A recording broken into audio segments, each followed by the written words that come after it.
ನಮಸ್ಕಾರ ವೀಕ್ಷಕರೇ, ಕಲರ್ಫುಲ್ ಅಡ್ಡಾಗೆ ಸ್ವಾಗತ. ಜಾನು ಜಯಂತ್ನ ಎರಡನೇ ಹೆಂಡತಿನ ಈ ಬಗ್ಗೆ ಸಂಪೂರ್ಣವಾಗಿ ತಿಳಿಯಲು ಈ ಒಂದು ವಿಡಿಯೋವನ್ನ ವೀಕ್ಷಿಸಿ. ಜಯಂತ್ಗೆ ಜಾನು ಮೇಲೆ ಏಕೆ ಅನುಮಾನ ಗೊತ್ತಾ? ಈ ಮುಂಚೆ ಜಯಂತ್ ಒಂದು ಹುಡುಗಿಯ ಜೊತೆ ಮದುವೆಯಾಗಿದ್ದರು. ಮೊದಲು ಅವರಿಬ್ಬರು ಒಟ್ಟಿಗೆ ಚೆನ್ನಾಗಿದ್ದರು.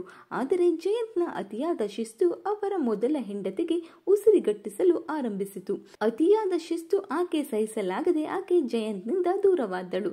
ಆ ಕಾರಣದಿಂದ ಜಯಂತ್ಗೆ ಹೆದರಿಕೆ. ಎಲ್ಲಿ ಜಾನು ನನ್ನನ್ನು ಬಿಟ್ಟು ಹೋಗುತ್ತಾಳು ಎಂದು ಜಯಂತ್ ಮನೆಗೆ ಲಾಕ್ ಮಾಡಿ ಸಿಸಿ ಹಾಗೂ ಮೈಕ್ ಅಳವಡಿಸಿದ್ದಾರೆ. ಈ ಕಾರಣದಿಂದ ಜಯಂತ್ ಜಾನುನ ಮೇಲೆ ಅತಿಯಾದ ಕಾಳಜಿ ತೋರಿಸುತ್ತಾರೆ.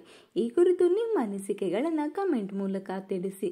ಲಕ್ಷ್ಮೀ ನಿವಾಸ ಧಾರಾವಾಹಿ ನಿಮ್ಮ ನೆಚ್ಚಿನ ಧಾರಾವಾಹಿಯಾಗಿದ್ದರೆ ಈ ಒಂದು ವಿಡಿಯೋಗೆ ಲೈಕ್ ಮಾಡಿ, ಶೇರ್ ಮಾಡಿ, ನಮ್ಮ ಕಲರ್ಫುಲ್ ಅಡ್ಡ ಚಾನೆಲ್ನ ಸಬ್ಸ್ಕ್ರೈಬ್ ಮಾಡ್ಕೊಳ್ಳಿ.